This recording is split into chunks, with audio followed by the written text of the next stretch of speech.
નમસ્કાર વિદ્યાર્થી મિત્રો, મારી યુટ્યુબ ચેનલ સંજય પટેલમાં આપ સૌનું હાર્દિક સ્વાગત છે. મિત્રો, આજના વિડીયોની અંદર આપણે ધોરણ 7 વિષય છે ગુજરાતી, જેનો પાઠ 3 જેનું નામ છે અમારી કામધેનુ. આ પાઠના સ્વાધ્યાયના પ્રશ્નો અને તેના સ્વાધ્યાયન પોથીના પ્રશ્નો અને તેના જવાબો વિશે શીખવાના છીએ. વિદ્યાર્થી મિત્રો, જો તમે મારી ચેનલમાં નવા હોય તો મારી ચેનલને જરૂરથી સબસ્ક્રાઇબ કરો. વિડીયો સારો લાગે તો લાઇક કરો, શેર કરો અને બેલ નોટિફિકેશન ઓન કરો, જેથી મારા આગળના નવા વિડીયો પણ આપને મળતા રહે. તેમજ વિદ્યાર્થી મિત્રો, આ પ્રકરણ પાઠની પીડીએફ જોવા માટે પ્લે સ્ટોરમાંથી અમારી એપ્લિકેશન વિશ્વગુરુ STD1 થી 12 ગુજરાતી ડાઉનલોડ કરી તમારા મોબાઈલમાં ઇન્સ્ટોલ કરો. જે તમે શરૂ કરશો તો તમને આ પ્રકારે જોવા મળશે, જેમાં સ્વઅધ્યયન પોથીની અંદર ધોરણ બતાવશે, ધોરણ પસંદ કરશો એટલે વિષય બતાવશે, વિષય પસંદ કરશો એટલે પાઠનું નામ બતાવશે. જેમાં તમે વિડીયો ઉપર ક્લિક કરશો તો તમને વિડીયો જોવા મળશે અને પીડીએફ ઉપર ક્લિક કરશો તો તમને પીડીએફ જોવા મળશે. તો આશા રાખું છું અમારી એપ્લિકેશન આપ સૌને ગમશે. જરૂર ડાઉનલોડ કરજો, જે એકદમ ફ્રી છે. કોઈ પણ પ્રકારના ચાર્જ વગર તમે વિડીયો અને પીડીએફ બંને જોઈ શકશો. તો ચાલો મિત્રો, હવે આપણે શરૂ કરીએ પાઠ 3 અમારી કામધેનુ. પ્રશ્ન 1, એકમમાંથી સ્થાનિક ભાષાના શબ્દો શોધીને લખો. તો સ્થાનિક ભાષાના શબ્દો છે શેર, ચંદી, વાડગી, ખરેરો, બાફણા, ગાઢું, શેડકઢું, આશકા, ઘૂઘરી, ઉબેલ વગેરે. ત્યાર પછી પ્રશ્ન 2, ઉદાહરણ મુજબ લખો. જેમ કે દૂધમાંથી દહીં, તો બરફમાંથી ગોલો, છાશમાંથી કઢી, ઘીમાંથી સુખડી, ઘઉંના લોટમાંથી લાપસી, દહીંમાંથી છાશ, માખણમાંથી ઘી અને ચણાના લોટમાંથી ભજીયા.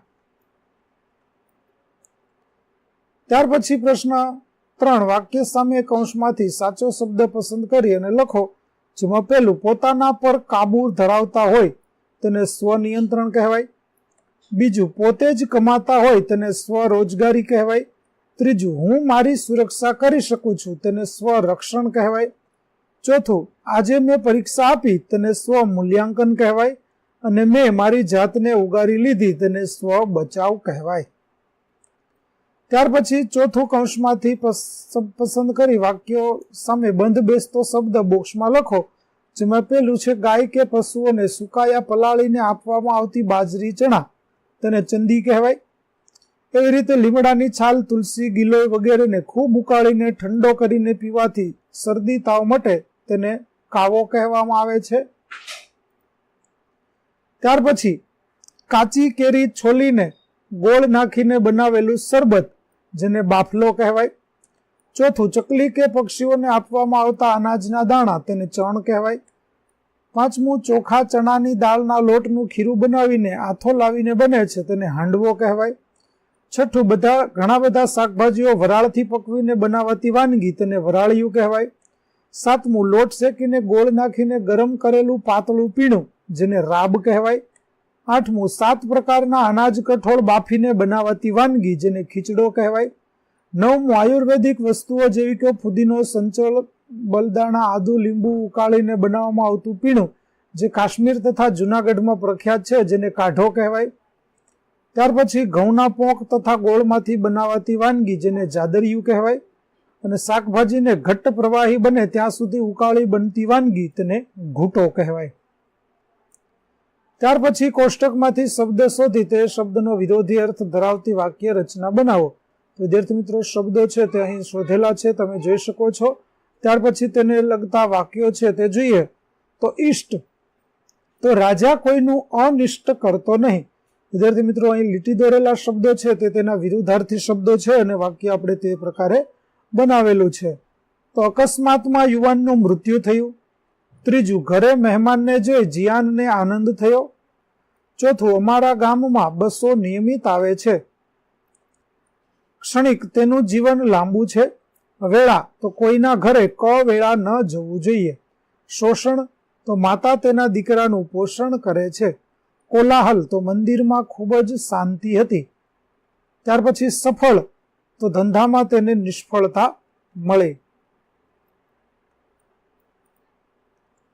ત્યાર પછી છઠ્ઠો પ્રશ્ન, રેખાંકિત કરેલા શબ્દોના અલગ અલગ અર્થ થાય છે જે કૌંસમાંથી શોધીને ઉદાહરણ મુજબ લખો. તો ચાલો જોઈએ. પહેલું, પૂજાના દાદાની કાપડની પેઢી હતી, જેમાં પેઢીનો અર્થ થશે વેપારીની દુકાન, અને બોડી ગાયની ત્રીજી પેઢીની વાછરડીનું નામ રમલી હતું, તેમાં પેઢી એટલે થશે વંશવારસો. બીજું, માની મમતાનો કોઈ પાર હોતો નથી, જેમાં મમતા એટલે પ્રેમ થશે, અને કઠિયારાની દીકરીનું નામ મમતા હતું, જેમાં મમતા એ છોકરીનું નામ થશે. ત્યાર પછી છે, શાકમાં મીઠું ઓછું હોય તો મજા આવે નહીં, જેમાં મીઠું એટલે નમક થશે, અને અરે આ તરબૂચ તો બહુ જ મીઠું છે, જેમાં મીઠું એટલે ગળપણ થશે.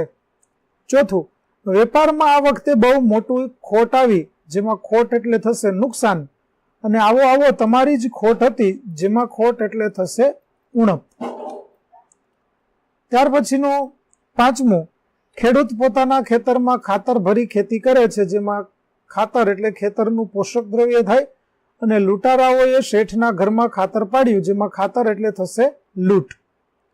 છઠ્ઠું, બોડી ગાયને બા રોજ લીલો ચારો ખવડાવે, જેમાં લીલો એટલે સુકાયેલું ન હોય તેવું, અને બીજું છે, પોપટનો લીલો રંગ કેવો સુંદર હોય છે, જેમાં લીલો છે તેને ભીનો રંગ કહેવાશે. ત્યાર પછી આપેલ શબ્દ વાક્યોમાં શબ્દો આડાઅવળા થઈ ગયા છે તે ફરીથી સાચી રીતે ગોઠવીને લખો. જેમાં પેલું વાક્ય થશે, વટ સાવિત્રી દિવસે ગામની સ્ત્રીઓ પીપળાનું પૂજન કરે છે. બીજું, મારો અભ્યાસ પૂરો થયો અને મને નોકરી મળી ગઈ. ત્યાર પછી ત્રીજું થશે, ગાયના દૂધની લાયણીના મહિને 25 રૂપિયા આવતા. ત્યાર પછી સંક્રાંતિના દિવસે લોકો એને ઘૂઘરી ખવડાવે. ત્યાર પછી પ્રશ્ન 8, એકમને આધારે વાક્ય ખરું છે કે ખોટું તે લખો. જેમાં પેલું, કાઠિયાવાડી ગાયનું નામ બોડી પાડેલું, તો ખરું. બીજું, બોડી ગાય કુટુંબની ખરેખર કામધેનુ હતી, ખરું. ત્રીજું, સારા નરસા પ્રસંગે લોકો બોડીનું દૂધ લેવા આવતા, તો તે ખોટું, કેમ કે છાણ લેવા આવતા. બોડી ગાય બીમાર થવાથી મરી ગઈ હતી, તો તે પણ ખોટું, કેમ કે તેને જનાવર કરડ્યું ને તેના લીધે તેનું મૃત્યુ થયું હતું. પાંચમું, વટ સાવિત્રીના દિવસે ગામની સ્ત્રીઓ પીપળાનું પૂજન કરે છે, તો તે ખરું છે. ત્યાર પછી પ્રશ્ન 9, ઉદાહરણ મુજબ શબ્દોનો અર્થ જાણો અને તેનો વિરોધી શબ્દ લખો. જેમ કે ખાવાના સાસા અને દોમદોમ સાહેબી, તો ગરીબી અમીરી. માલિકીની વસ્તુ અને બીજાની વસ્તુ, તો પોતાનું અને પારકું. ત્યાર પછી અડીને આવેલું અને ખૂબ આઘું, તો નજીક દૂર. ચોથું, હમણાં જ રાંધેલું અને ગઈકાલે રાંધેલું, તો તાજું અને વાસી. અને 5 વર્ષે મળ્યા તોય ઓળખી ગયા, અને કાલનું વાંચેલું ભૂલી જવાયું, તો સ્મરણ વિસ્મરણ. ત્યાર પછી પ્રશ્ન 10, આપેલ પ્રશ્નોના જવાબો લખો. જેમાં પહેલો પ્રશ્ન છે, બોડી ગાયને કામધેનુ શા માટે કહી છે? તો બોડી ગાય જ્યારે પણ દૂધની જરૂર પડે ત્યારે વેળા ક વેળા દૂધ આપતી હતી, એટલા માટે લેખકે તેને કામધેનુ કહી હશે. ત્યાર પછીનો પ્રશ્ન બીજો, સારા નરસા પ્રસંગે લોકો બોડી ગાયને શા માટે યાદ કરતા? તો સારા નરસા પ્રસંગે લોકોને ગાયના છાણની, ગૌમૂત્રની, દૂધની જરૂર પડતી, એટલા માટે લોકો બોડી ગાયને યાદ કરતા હતા. ત્રીજું, ખેતર વેચાઈ ગયું ત્યારે તેનું કુટુંબ બોડી ગાય પર જ નભતું, એવું કેમ કહ્યું હશે? તો કારણ કે બોડી ગાયના દૂધની લાયણીના જે 25 રૂપિયા મળતા, તેમાંથી લેખકના પરિવારનું ગુજરાન ચાલતું હતું, એટલા માટે. ચોથું, બોડી ગાય કુટુંબનું કોઈ પૂર્વજન્મનું ઋણ અદા કરવા આવી છે, એવું લેખકને કેમ લાગે છે? તો બોડી ગાય કસોટીના સમયમાં લેખકના કુટુંબનો સહારો બની હતી, એટલે લેખકને એવું લાગે છે કે બોડી ગાય કોઈ પૂર્વજન્મનું ઋણ અદા કરવા આવી છે. પાંચમું, બોડી ગાયના સ્વભાવની વિશેષતા શી હતી? તો બોડી ગાય એટલા ગરીબડા સ્વભાવની કે નાનું છોકરું આંચળમાં હાથ નાખી ખેંચે તોય કશું ન કરતી. ત્યાર પછી પ્રશ્ન 11, કોઈ પ્રાણી સાથે તમારી દોસ્તી વિશે લખો. તો અમારા ઘરે એક ગાય રાખવામાં આવી છે, તેની વાછરડી સાથે મારી દોસ્તી છે. આ વાછરડીનું મેં કંકુ નામ પાડ્યું છે.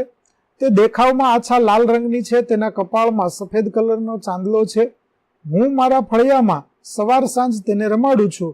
તે આમ તેમ દોડાદોડી કરે, તે જોવાની ખૂબ મજા આવે છે. હું ઘણીવાર ચોમાસાની ઋતુમાં તેને બહાર ચરવા માટે લઈ જાઉં છું. તેને પાણી પાવા માટે મેં એક નાની ડોલ રાખી છે, જેમાં તે પાણી પીએ છે. ઘણીવાર હું તેને માટે ખેતરેથી કૂણો કૂણો ચારો લાવું છું.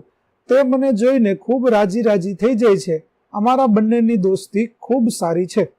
તો આવી રીતે વિદ્યાર્થી મિત્રો અહીં મેં નમૂનારૂપ પ્રાણી વિશે લખ્યું છે. તમને તમારા મનપસંદ પ્રાણી વિશે અથવા તો તમારે કોઈ પ્રાણી સાથે દોસ્તી હોય તો તમે તેના વિશે પણ અહીં લખી શકો.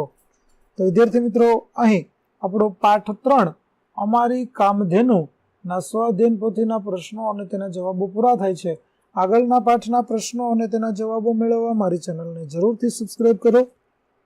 તેમજ પીડીએફ જોવા માટે પ્લે સ્ટોરમાંથી અમારી એપ્લિકેશન વિશ્વગુરુ STD 1-12 ગુજરાતી ડાઉનલોડ કરો. ફરી મળીશું આપણે નવા વિડીયો સાથે. ત્યાં સુધી આવજો.